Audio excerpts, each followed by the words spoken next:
വളരെയധികം നല്ലൊരു അന്തരീക്ഷത്തിലാണ് ഈ ചടങ്ങ് നടക്കുന്നത്. ഒന്ന്, രാധാകൃഷ്ണന് ഇങ്ങനെയുള്ള പരിപാടികൾ നടത്താൻ വേണ്ടി ഇങ്ങനെ അനുഗ്രഹീതമായൊരു സ്ഥലം കിട്ടി എന്നുള്ളത് തന്നെ അങ്ങേയറ്റം സന്തോഷകരമാണ്. മഴയില്ലെങ്കിൽ ഇതുപോലെ ഒരു വാർഡിന് ഒരു പരിപാടി നടത്താൻ വേണ്ടി പറ്റിയൊരു സ്ഥലം കിട്ടുക എന്നുള്ളത് അത്ര എളുപ്പമല്ല സിറ്റിക്കകത്ത്. സ്ഥിരം അതെ അതെ അതെ. എന്തായാലും ഞാൻ 2-3 പരിപാടിയിലൂടെ വന്നു. നല്ല അന്തരീക്ഷമാണ്. വൈകുന്നേരം കാർക്കിനുള്ള സ്ഥലമുണ്ട്, എല്ലാത്തിനുള്ള സൗകര്യമുണ്ട്. പിന്നെ ഈ സദസ്സ് കാണുമ്പോൾ തന്നെ ഒരു സ്വതന്ത്ര കൗൺസിലർ ജയിച്ച് വരുന്നതിൻ്റെതായ ഒരു സത്യത്തിൽ പറഞ്ഞ ഒരു സൗന്ദര്യവും ഈ സദസ്സിൽ കാണാനുണ്ട്. രചനാ സംവിധാനം, തിരക്കഥ, സംഭാഷണം എല്ലാം രാധാകൃഷ്ണൻ തന്നെ ആയതുകൊണ്ട് ഒരു രാധാകൃഷ്ണൻ ടച്ച് മാത്രമാണ് ഇവിടെ കാണുന്നത് എന്നുള്ള സന്തോഷവുമുണ്ട്. അപ്പോൾ ഞാൻ കഴിഞ്ഞൊരു പരിപാടി വന്നപ്പോഴും പറഞ്ഞു, അദ്ദേഹത്തിൻ്റെ പതിറ്റാണ്ടുകൾ നീളുന്ന തിരുവനന്തപുരത്തെ പൊതുപ്രവർത്തനവും പ്രത്യേകിച്ചും മാധ്യമരംഗത്തെ പ്രവർത്തനവും അദ്ദേഹത്തിൻ്റെ പരിപാടികളിലൊക്കെ തന്നെ പ്രതിഫലിക്കുന്നുണ്ട്. ഇതിൽ സംഭവിക്കാൻ പോകുന്നത്, കോർപ്പറേഷനിൽ ഓണത്തിന് ഇത്തരത്തിൽ എന്തെങ്കിലും ചെറിയ കാര്യങ്ങളൊക്കെ ചെയ്യണമെന്ന് ഞങ്ങൾ ചർച്ച നടത്തുകയാണ്. ഒരു കാരണവശാലും ഇത്രത്തോളം ചിന്തിക്കുവാൻ വേണ്ടി ഉള്ള കപ്പാസിറ്റി നമുക്ക് കാണിക്കാൻ പറ്റില്ല. ഞങ്ങൾ കുറച്ചുകൂടെ വലിയ തരത്തിലാണ് ഉദ്ദേശിക്കുന്നത്. ഇവിടെ വെട്ടിലാവുന്നത് തൊട്ടടുത്തൊക്കെയുള്ള ഈ വനിതാ വാർഡായതുകൊണ്ടൊക്കെ ജയിച്ച് വന്ന കൗൺസിലർമാരുണ്ടല്ലോ, പിടിച്ചു നിർത്തി അവർ മത്സരിച്ച് ജയിച്ചു. അങ്ങനെയുള്ള വാർഡൊക്കെ അതിൻ്റെ ചുറ്റുപാടുമൊക്കെ ഉണ്ട് എന്നുണ്ടെങ്കിൽ രാധാകൃഷ്ണനൊക്കെ കൊടുക്കുന്ന ഈ കിറ്റ്, ഇപ്പം ബഹുമാനപ്പെട്ട മന്ത്രി ചോദിച്ചു എന്തൊക്കെ ഉണ്ടെന്ന് കൗതുകമുണ്ടെന്ന് ചോദിച്ചപ്പോൾ രാഷ്ട്രം പറഞ്ഞു കോഴിമുട്ട ഒഴിച്ച് ബാക്കി എല്ലാം ഉണ്ടെന്ന് പറഞ്ഞു. കാര്യം കോഴിമുട്ട വെച്ച് കഴിഞ്ഞാൽ പൊട്ടിപ്പോകും. ബാക്കി ഒരു കൊടുക്കാൻ ഏതൊക്കെയാണ് ജനങ്ങളെ സഹായിക്കാൻ പറ്റുന്നത്. തീർച്ചയായിട്ടും വളരെയധികം സന്തോഷമുണ്ട്. എന്തായാലും ഞാൻ ഒരുപാട് പരിപാടികൾ പോയി, ഇനിയും പോകാനുണ്ട്. കോർപ്പറേഷൻ്റെ ഔദ്യോഗിക ഓണാഘോഷ പരിപാടി നടക്കുന്നുണ്ട്. ഇത്രയും സമർത്ഥമായ രീതിയിൽ തന്നെ അംഗീകരിച്ച ജനങ്ങളെ സ്നേഹിക്കുന്ന, അവരോടൊപ്പം നിൽക്കുന്ന ഒരു ജനപ്രതിനിധി ഉണ്ടാവുക എന്നുള്ളത് ഒരു നാടിൻ്റെ സൗഭാഗ്യമാണ്, സൗന്ദര്യമാണ്. ഞാൻ ദീർഘിപ്പിക്കുന്നില്ല. ദീപകും ഞാനും രാധാകൃഷ്ണനൊക്കെ കൂടെ കൗൺസിലിൽ നിങ്ങൾ കാണുന്നുണ്ടാവും. ഞങ്ങളൊക്കെ തന്നെ വളരെ സ്നേഹത്തോടെയും കൃത്യമായിട്ടുള്ള നിലപാടുകൾ സ്വീകരിച്ചും അങ്ങനെയൊക്കെ 6-7 മാസം പിന്നിട്ട് മുന്നോട്ട് പോവുകയാണ്. പിന്നെ അത്യാവശ്യത്തിന് എന്തെങ്കിലും എവിടെയെങ്കിലും എന്തെങ്കിലും പോരായ്മ ഉണ്ടെങ്കിൽ ശബരി അത് കറക്റ്റ് ചെയ്ത് ശബരിയെ സഹായിക്കുന്നുണ്ട്.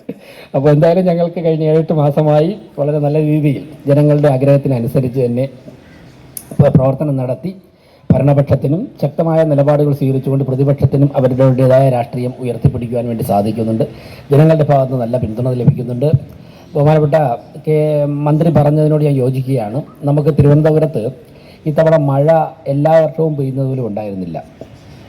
ഞാൻ ചില സോഷ്യൽ മീഡിയയിലേക്ക് കണ്ടു, മഴ പെയ്തിട്ട് വെള്ളം കെട്ടിയില്ല എന്ന്. ശരി തന്നെയാണ്, 2 ദിവസം കാര്യമായിട്ട് മഴ പെയ്തു. ഒരു ദിവസം ഒരു 10 മണിക്കൂർ തുടർച്ചയായിട്ട് പെയ്തു. അടുത്ത 1-2 ദിവസം കൂടെ പെയ്തു. പക്ഷേ വടക്കൻ മേഖലയിൽ ലഭിച്ചതുപോലുള്ള മഴ ഇവിടെ ലഭിച്ചിട്ടില്ല. അങ്ങനെ കൂടെ വന്നാൽ മാത്രമേ ഞങ്ങൾ മഴക്കാലപൂർവ്വ ശുചീകരണം നടത്തിയതിൻ്റെ റിസൾട്ട് പൂർണ്ണമായിട്ടും അറിയാൻ സാധിക്കുകയുള്ളൂ. പക്ഷേ ഒരു കാര്യം നിങ്ങൾക്ക് പറയാം, മഴ വരുന്നതിന് മുൻപ്, മാസങ്ങൾക്ക് മുമ്പ് തന്നെ രാധാകൃഷ്ണനും ഞാനും ഉൾപ്പെടെയുള്ള കൗൺസിലർമാരും മേയറും സ്റ്റാൻഡിംഗ് കമ്മിറ്റി ചെയർമാന്മാരും ഒക്കെ തന്നെ ആറ്റിൻ്റെയും തോടിൻ്റെയും കരയിലുണ്ടായിരുന്നു എന്നുള്ളത് നിങ്ങളൊക്കെ തന്നെ കണ്ടതാണ്. ഒരു ദിവസം ഞാൻ കണ്ണമ്മൂല വഴി പോയപ്പോൾ രാധാകൃഷ്ണൻ രാവിലെ വെറുതെ വിളിച്ചതാണ്. താങ്കളുടെ അതിർത്തി വഴി കടന്നു പോവുകയാണെന്ന് പറഞ്ഞപ്പോഴേക്കും എൻ്റെ അപ്പുറം ഞാൻ ഈ 1 വേയിൽ നിന്ന് ഈ സ്ലാബിൻ്റെ അടിയിലുള്ള മണ്ണ് കോരിക്കൊണ്ടിരിക്കുകയാണെന്ന് പറഞ്ഞു. ഞാൻ പറഞ്ഞു എന്നാൽ ഞാൻ അവിടെ 2 മിനിറ്റ് ഞാൻ അവിടെ ചെന്നു. ഞങ്ങളൊരു അരമണിക്കൂർ അവിടെ നിന്നു. അങ്ങനെ മഴ വരുന്നതിന് മാസങ്ങൾക്ക് മുമ്പ് തന്നെ ഞങ്ങൾ ആറ്റിലെയും തോട്ടിലെയും ഒക്കെ തന്നെ മണ്ണ് മാറ്റാൻ ആരംഭിച്ചു. അതായത് ഞാൻ പഴവങ്ങാടി ഭാഗത്ത് നിന്നപ്പോഴേക്കും ഒരു മുതിർന്ന റിട്ടയറായ ഒരു എഞ്ചിനീയറിൻ്റെ പറഞ്ഞത് 3 മീറ്റർ താഴ്ചയുള്ള തോടാണത്. അവിടെ നിന്ന് ഒരു 2.25 മീറ്ററും മണ്ണടിഞ്ഞ് കിടക്കുകയാണ്. ഈ മണ്ണ് ഒരു 1/4 മീറ്റർ മാത്രമേ വെള്ളം ഒഴുകാനുള്ള സ്ഥലമുള്ളൂ. അപ്പോൾ ഈ 1/4 മീറ്റർ വെള്ളം ഒഴുകുമ്പോൾ കൂടുതൽ വരുന്ന വെള്ളം പുറത്തോട്ട് ഒഴുകും. അങ്ങനെ കാര്യമായിട്ട് മഴക്കാലപൂർവ്വ ശുചീകരണം ഒരു പരിധിവരെ നടത്തിയതുകൊണ്ടാണ് നമുക്ക് വലുതായിട്ട് ഇത്തവണ ബാധിക്കാത്തത്. അത് പൂർണ്ണമായിട്ടും പരിഹരിക്കപ്പെട്ടുവെന്ന് ഞാൻ അവകാശപ്പെടുന്നില്ല. ബഹുമാനപ്പെട്ട മന്ത്രിയോടും മുഖ്യമന്ത്രിയോടും ഒക്കെ തന്നെ പെർമനൻ്റായിട്ട് പ്രശ്നം പരിഹരിക്കുന്നതിനെക്കുറിച്ച് ചർച്ച ചെയ്തിട്ടുണ്ട്. വളരെ പോസിറ്റീവായിട്ടുള്ള നിലപാടാണ് സംസ്ഥാന സർക്കാർ ഇക്കാര്യത്തിൽ സ്വീകരിച്ചിട്ടുള്ളത്. വരും ദിവസങ്ങളിൽ പ്രാവർത്തികമാക്കാൻ സാധിക്കുമെന്നാണ് ഞാൻ വിശ്വസിക്കുന്നത്. കോർപ്പറേഷൻ ഓണം സ്കൂൾ തുറന്നപ്പോഴേക്കും ഇതുപോലെ തന്നെ ഇപ്പോൾ രാധാകൃഷ്ണൻ ഇവിടെ ചെയ്യുന്നത് പോലെ ഞങ്ങൾ ഉൾപ്പെടെ ആലോചിച്ചിട്ട് 5000 കുട്ടികൾക്ക് സ്കൂൾ ബാഗും പഠനോപകരണങ്ങളും വിതരണം ചെയ്യാൻ വേണ്ടി ഇത്തവണ ഞങ്ങൾക്ക് സാധിച്ചു. ബാഗ് മാത്രമല്ല, അവർക്ക് ആവശ്യമായുള്ള ബുക്സ്, അതോടൊപ്പം തന്നെ ഇൻസ്ട്രുമെൻറ്റ് ബോക്സ്, ടിഫിൻ ബോക്സ്, കുട ഉൾപ്പെടെയുള്ള 5000 കുട്ടികൾക്ക്. അതിൻ്റെ ലിസ്റ്റ് എഡ്യൂക്കേഷൻ ഡിപ്പാർട്ട്മെൻറ്റിൽ നിന്നാണ് വാങ്ങിച്ചത്. കോർപ്പറേഷൻ്റെ 1 രൂപ പോലും ചിലവഴിക്കാതെ, കോർപ്പറേഷൻ ഫണ്ടിൽ നിന്ന് 1 രൂപ പോലും ചിലവഴിക്കാതെ മറ്റു പല രീതികളിലും ഉൽപ്പന്നമായിട്ട് സമാഹരിച്ചുകൊണ്ട് ചെയ്യാൻ സാധിച്ചു. തീർച്ചയായിട്ടും രാധാകൃഷ്ണൻ ഒരു മാതൃകയാണ്. ഇത്രയും വലിയ കിറ്റ് കൊടുക്കുന്നത് കാണുമ്പോഴേക്കും ബാക്കിയുള്ള കൗൺസിലർമാരുടെ നേരത്തെ പറഞ്ഞതുപോലെ കൗൺസിലർമാരുടെ നെറ്റി ഒന്ന് ചുളിയും. കാര്യം ഇതിൽ നിന്നും കുറയ്ക്കാനായിട്ട് ആർക്കും സാധിക്കില്ലല്ലോ. തീർച്ചയായിട്ടും ജനങ്ങളോട് ഇടപഴകിക്കൊണ്ട്, പണ്ടൊക്കെ ജയിച്ചു കഴിഞ്ഞാൽ പിന്നെ അത്യാവശ്യം ഒക്കെ ഒന്ന് ഓടി നടന്നിട്ട് അടുത്ത ഇലക്ഷന് വന്നാൽ മതിയാകുമെന്നുണ്ടെങ്കിൽ ഇപ്പോൾ ജയിച്ചു കഴിഞ്ഞാൽ 24 മണിക്കൂറും വാർഡിൽ തന്നെ സ്ഥലത്ത് തന്നെ ഇല്ലെന്നുണ്ടെങ്കിൽ പിറ്റേ ദിവസം രാവിലെ പോലും ആ ഏരിയയിൽ ഇറങ്ങാൻ പറ്റാത്ത സാഹചര്യം, പ്രത്യേകിച്ച് സോഷ്യൽ മീഡിയ ഒക്കെ ഉള്ളതുകൊണ്ട് ഒരുപാട് ചോദ്യങ്ങൾ സോഷ്യൽ മീഡിയയിലൊക്കെ വരുന്നുണ്ട്. ഞങ്ങളൊക്കെ ഉൾപ്പെടെയുള്ളവർക്ക് ജനങ്ങളുമായിട്ട് ഏറ്റവും കൂടുതൽ ബന്ധപ്പെട്ട് നിൽക്കേണ്ട സാഹചര്യമാണ്. അതിൽ ഞങ്ങൾക്ക് സന്തോഷവുമുണ്ട്. തീർച്ചയായിട്ടും അദ്ദേഹവും അദ്ദേഹത്തിൻ്റെ ടീമും എടുക്കുന്ന പോസിറ്റീവായിട്ടുള്ള തീരുമാനങ്ങൾക്ക് ഈ പാറ്റൂർ പ്രദേശത്തെ ജനങ്ങൾ, ഈ കണ്ണമ്മൂല പ്രദേശത്തെ ജനങ്ങൾ കൊടുക്കുന്ന അകമഴിഞ്ഞ പിന്തുണയ്ക്ക് അങ്ങേയറ്റം തന്നെ നന്ദിയുണ്ട്.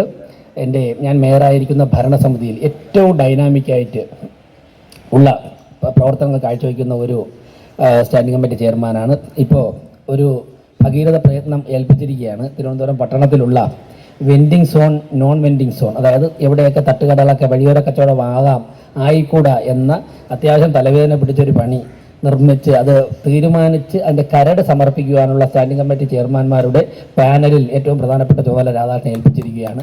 അദ്ദേഹം ആ പ്രവർത്തനവുമായി ഇങ്ങനെ രാത്രിയും പകലുമൊക്കെ ഇവിടെ കറങ്ങി നടക്കുകയാണ്. തീർച്ചയായിട്ടും അദ്ദേഹത്തെ പോലുള്ള ജനകീയ നേതാക്കന്മാരെ വിജയിപ്പിച്ച് നിങ്ങൾ ഒരിക്കൽ കൂടി അനുമോദിച്ചുകൊണ്ട് എല്ലാവിധ ഓണാശംസയും എല്ലാവർക്കും ഒരിക്കൽ കൂടി അർപ്പിച്ചുകൊണ്ട് നിർത്തുന്നു. നന്ദി, നമസ്കാരം.